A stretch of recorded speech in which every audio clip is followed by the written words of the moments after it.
नमस्कार दोस्तों, स्वागत है आप सभी का सुपर आयास पर। आज से 9 साल पहले की बात है। आईबी यानी कि इंटेलिजेंस ब्यूरो की एक रिपोर्ट सामने आई थी जिसमें बताया गया था कि कई सारी भारत में स्थित एनजीओज यानी कि गैर सरकारी संगठन है जो कि भारत में विकास के खिलाफ काम कर रही हैं। ये सुनने में काफी अटपटा लगता है बिकॉज एनजीओज को हम लोग जनरली रिलेट करते हैं ऐसी संस्थाओं के साथ जो कि किसी भी देश में वेलफेयर या फिर विकास के लिए काम करती हैं। लेकिन इस रिपोर्ट ने कुछ काफी शॉकिंग चीजें बताई थी। रिपोर्ट ने बेसिकली ये कहा था कि कई सारी एनजीओज ऐसी हैं जो कि विदेशी चंदा रिसीव करती हैं, फॉरेन फंडिंग रिसीव करती हैं, और ये सारी की सारी एनजीओज इस तरीके से काम कर रही हैं जो कि भारत में एंटी डेवलपमेंट एक्टिविज्म में इन्वॉल्व हैं। बल्कि रिपोर्ट ने यह भी कहा कि जो भी एक्टिविटीज ये वाली एनजीओज कर रही हैं, ये वाली एक्टिविटीज की वजह से भारत का जो इकोनॉमिक ग्रोथ के ऊपर इंपैक्ट है ये लगभग 2 से 3% का हमें नेगेटिव इंपैक्ट देखने को मिल रहा है। ये वाली जो रिपोर्ट का टाइटल था, इसका टाइटल था impact of NGOs on development. और जब ये रिपोर्ट सामने आई थी उसके बाद जो FCRA यानी कि भारत में एक ऐसा कानून जो कि फॉरेन फंडिंग को रेगुलेट करता है, फॉरेन फंडिंग को ओवरसी करता है, वो काफी ज्यादा सुर्खियों में चलने लगा।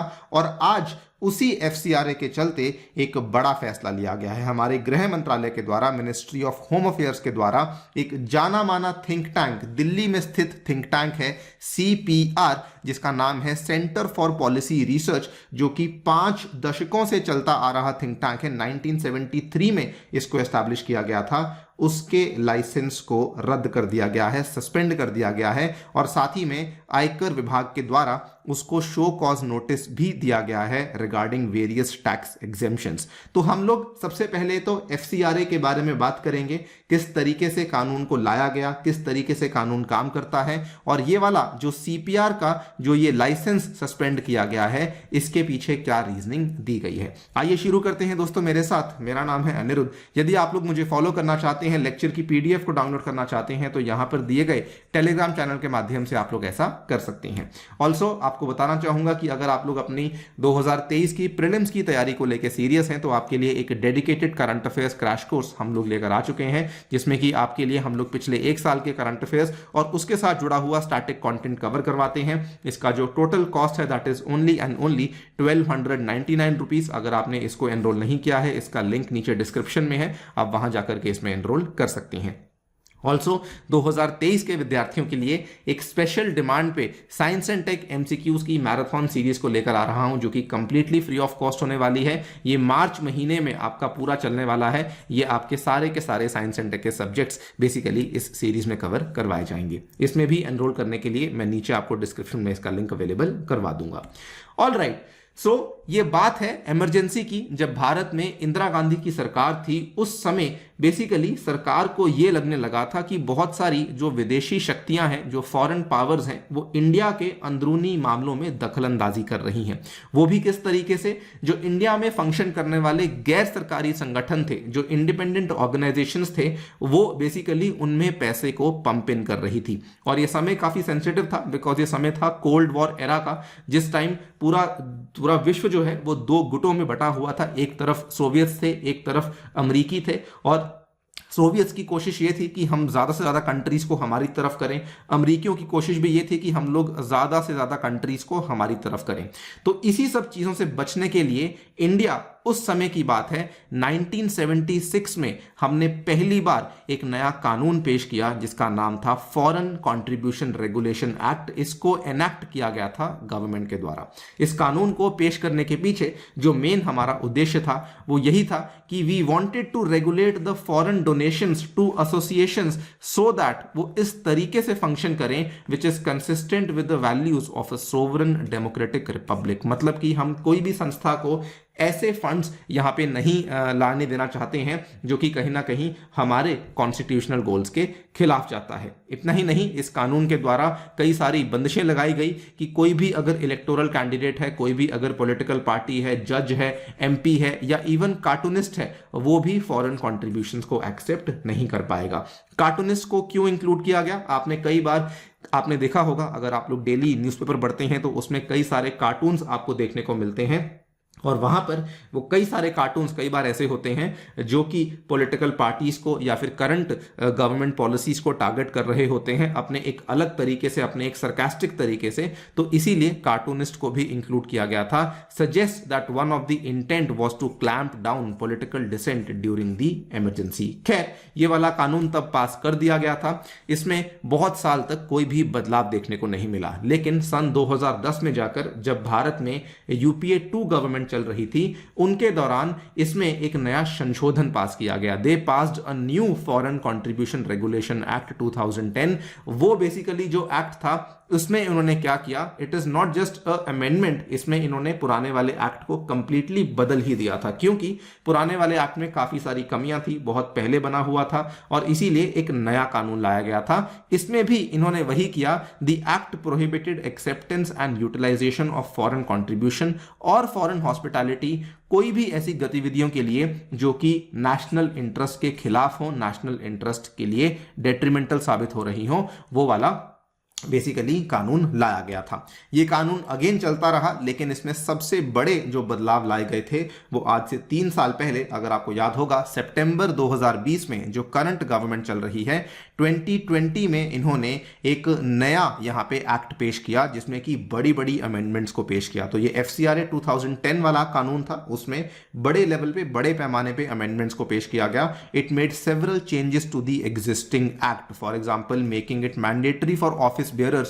of any NGOs to provide their Aadhaar numbers. ये केवल एक इसमें प्रावधान था कि अगर आप कोई भी ऐसी एनजीओ है जो कि विदेशी चंदा रिसीव करती है, उसमें काम करने वाले जितने भी लोग हैं, फिर भले वो 80 हैं, 100 हैं, 150 हैं, उन सभी के आधार नंबर्स आपको गवर्नमेंट को सबमिट करने होंगे।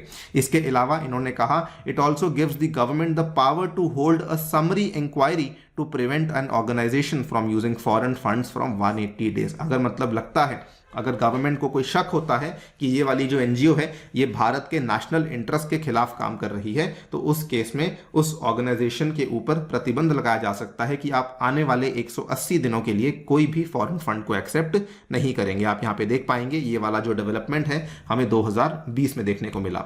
अगर हम इसके सभी प्रावधानों की बात करें तो 1 बाय 1 देख लेते हैं। इन्होंने सबसे पहले तो कहा कि अगर आप कोई भी ऐसी एनजीओ है जिसको फॉरेन डोनेशन चाहिए, तो सबसे पहले तो आपको अपना FCRA एक्ट के तहत पंजीकरण करवाना होगा। अगर आपको फंड्स को एक्सेप्ट करना है तो केवल SBI नई दिल्ली में ही कुछ ब्रांचेस डेजिग्नेट करी गई हैं, केवल वहीं पर आकर के आप फंड्स को एक्सेप्ट कर सकते हैं और किसी भी ब्रांच में और किसी भी बैंक में आप अपने फंड्स को एक्सेप्ट नहीं कर सकते हैं। फंड्स को जब आप एक्सेप्ट करेंगे तो आपको बताना होगा कि फंड्स को एक्सेप्ट करने के पीछे पर्पस क्या है और कल को उन फंड्स को उसी पर्पस के लिए यूज करना है। अगर आप किसी और पर्पस के लिए यूज करते हैं तो आप सीधा सीधा इस कानून का हनन कर रहे हैं, आप इस लॉ को वायलेट कर रहे हैं। नंबर 4, आपको एनुअल रिटर्न्स फाइल करनी है और आप किसी और एनजीओ को भी ये वाले जो फंड्स हैं जो बाहर से आए हैं इनको ट्रांसफर नहीं कर सकते हैं। नंबर 5, जो एप्लीकेंट है they should not have been prosecuted or convicted of creating communal tension or disharmony, यानी कि कोई भी एनजीओ जो कि फॉरेन डोनेशंस के लिए रजिस्ट्रेशन करवा रही है उसके ऊपर ऐसे आरोप वगैरह नहीं लगे होने चाहिए। the applicant should not have been found guilty of diversion or misutilization of funds and should not be engaged or likely to be engaged in the propagation of sedition। तो ये सारी की सारी शर्तें थी जो कि नए FCRA संशोधन कानून में लाई गई थी। बल्कि इन्होंने पंजीकरण का पूरा यहाँ पे जो प्रक्रिया है वो भी बताई। इन्होंने कहा कि रजिस्ट्रेशंस केवल इंडिविजुअल्स एसोसिएशंस को ग्रांट करी जाएंगी which have definite cultural, economic, educational, religious and social programmes, और बल्कि यहां पे इंक्वायरी भी आपके ऊपर करी जाएगी थ्रू दी इंटेलिजेंस ब्यूरो, आपका बैकग्राउंड चेक करने के लिए, आपका एंटीसीडेंट चेक करने के लिए कि आप वाकई में यहां पे सही काम करने आए हैं या फिर आप किसी और मकसद से इस एनजीओ का पंजीकरण करवा रही हैं। MHA आपका पंजीकरण जो है वो 90 दिन के अंदर अंदर या तो अप्रूव करेगी या फिर रिजेक्ट करेगी। और फाइनली ये भी कहा गया कि अगर एक बार आपको यहाँ पे सर्टिफिकेट यानी कि लाइसेंस मिल जाता है तो वो केवल 5 साल तक वैलिड होगा और 5 साल में जब 6 महीने बाकी होंगे खत्म होने में तो उस केस में आपको फिर से रिन्यूअल के लिए अप्लाई करना होगा। अगर आपने तब अप्लाई नहीं किया तो आपका ऑटोमेटिकली क्लियर हो जाएगा, यानी कि आपका ऑटोमेटिकली रद्द हो जाएगा, आपको उसके बाद FCRA वाला लाइसेंस अवेलेबल नहीं करवाया जाएगा। तो यहाँ पर भी आप देख सकते हैं कि जो प्रावधान था, जो कानून था, वो काफी ज्यादा कड़ा कर दिया गया था। इसमें कैंसलेशन ऑफ अप्रूवल भी इन्होंने बताया था कि इन केस अगर गवर्नमेंट को लगता है कि भाई आप यहां पर कोई ऐसा वैसा काम कर रहे हैं, कोई इंक्वायरी हमने कंडक्ट करी, आपका कोई फॉल्स स्टेटमेंट सामने आता है, कोई टर्म्स एंड कंडीशंस आपने वायलेट करे, NGO has not been engaged in any reasonable activity, ठीक है, तो उस केस में the government reserves the right to cancel the FCRA registration. अगर ऐसा कुछ भी हमें देखने को मिलता है, अगर कोई ऑडिट करते हैं, कोई इररेगुलरिटी हमें देखने को मिलती है आपके फाइनेंसेस में, कोई misutilisation of foreign funds देखने को मिलती है, उस केस में भी हम लोग आपके लाइसेंस को रद्द कर सकते हैं। उसमें ऐसा नहीं कि सारी की सारी पावर गवर्नमेंट के पास ही थी। इन्होंने कहा कि अगर एनजीओ को लगता है कि उनके साथ कुछ गलत कर रही है सरकार, तो उस केस में एनजीओ को भी मौका दिया जाएगा।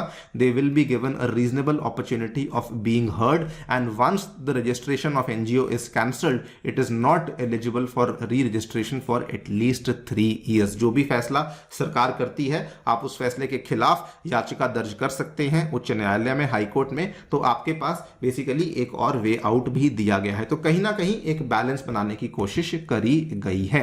और यही वाला जो कानून था, जो एफसीआरए आप अभी तक देखते आ रहे हैं, इसी कानून का तहत अगर आप देखेंगे तो अंटिल 2011 40,000 से भी ज्यादा एनजीओ थी जिनका पंजीकरण करवाया गया था अंडर एफसीआरए इन इंडिया। लेकिन 2012 में the Manmohan Singh government cancelled the registration of almost 4,000 NGO because protest हो रहे थे against the Kudankulam nuclear power project in Tamil Nadu. तो यहां पर क्या हुआ था, बहुत सारी एनजीओ ऐसी थी जो कि फॉरेन फंड्स रिसीव कर रही थी, जो कि इंडिया के न्यूक्लियर पावर प्रोजेक्ट के खिलाफ यहां पे आवाज उठा रही थी। तो उनके लाइसेंसेस को रद्द किया गया।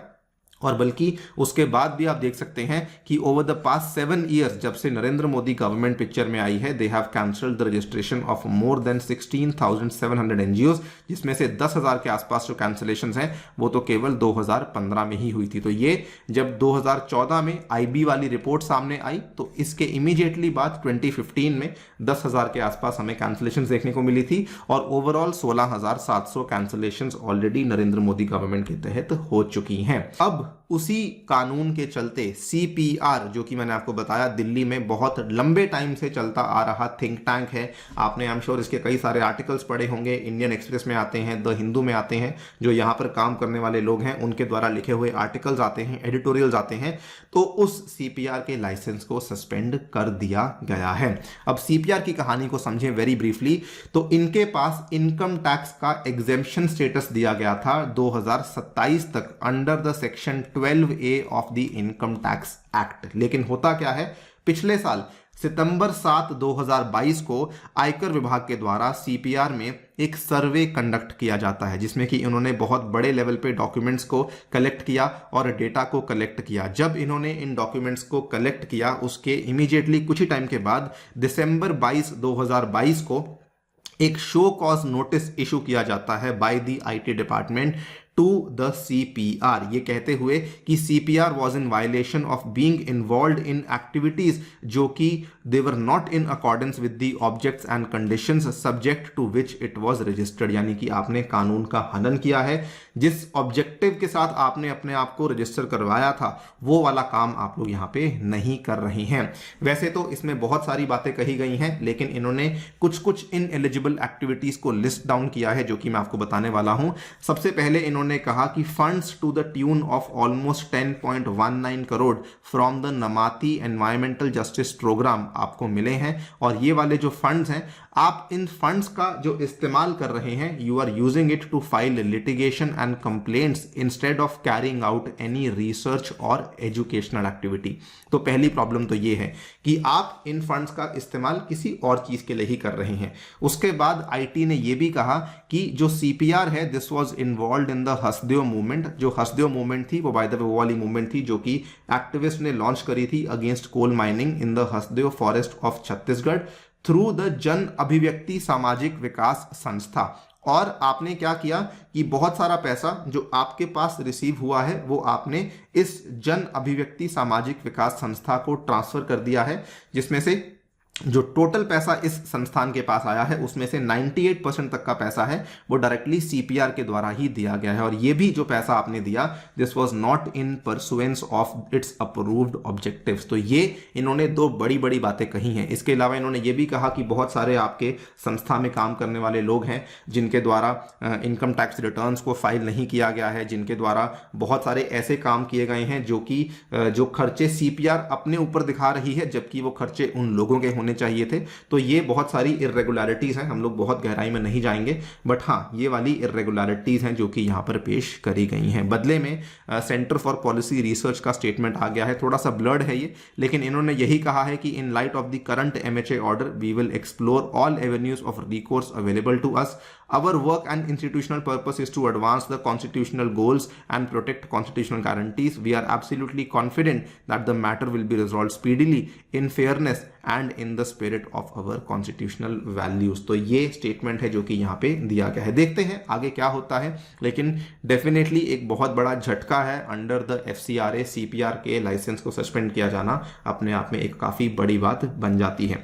जाते जाते मैं आपसे सवाल पूछता हूं कि do you think government should exempt humanitarian organisations from the purview of FCRA during the Covid pandemic? जैसे ये टाइम जो चल रहे हैं, अभी भी बहुत सारी इमरजेंस हो रही है फ्रॉम द कोविड पैंडेमिक, या फिर do you think emergency era FCRA should be completely repealed for free and independent functioning of NGOs? अपनी राय हमें डेफिनेटली बताइए कमेंट सेक्शन में। फिलहाल के लिए वीडियो में इतना ही। जाने से पहले फिर से बता दूं कि अगर आप मुझसे अपने करंट अफेयर्स पढ़ना चाहते हैं तो आप लोग नीचे दिए गए लिंक में जाकर के इस कोर्स में एनरोल कर सकते हैं, जिसका कॉस्ट है only and only 1299 rupees. Thank you so much for listening, stay tuned and